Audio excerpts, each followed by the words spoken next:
বন্ধু স্ত্রী বেশ সেজেগুজে এসেছে, কিন্তু আমাদের সঙ্গে খেতে বসবে না। আজ তার নীল ষষ্ঠী। যৌবন বয়সে এই নিয়ে কত না চটুল রঙ্গ করতাম।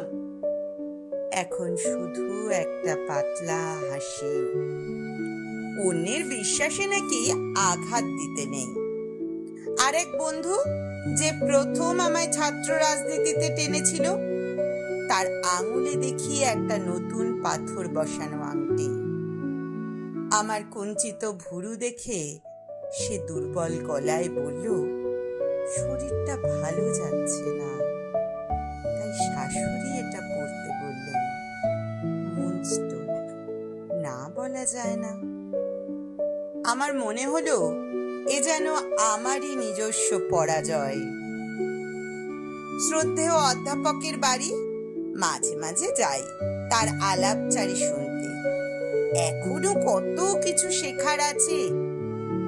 আজই প্রথম দেখলাম তার দরজার পেছন দিকে গণেশের মূর্তি আটকানো। প্রশ্ন করিনি, তিনি নিজেই জানালেন, দক্ষিণ ভারত থেকে ছেলে এনেছি।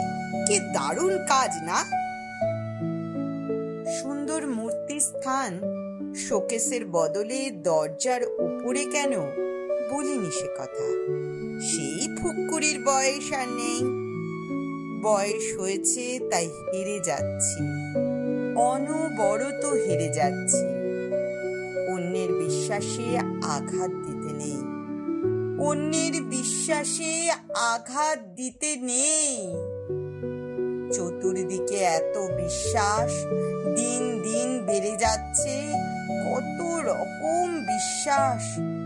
যে গেরুয়াবাদী ঠিক করেছে পরধর্মে শিশুর রক্ত গড়াবে মাটিতে, চাটবে কুকুরে, সেটাও তার দৃঢ় বিশ্বাস। ধর্মের যে ধ্বজাধারী মনে করে মেয়েরা গান গাইলে গলার নলি কেটে দেওয়া হবে, টেনিস খেলতে চাইলেও পড়তে হবে বোরখা, সেটাও তার দৃঢ় বিশ্বাস।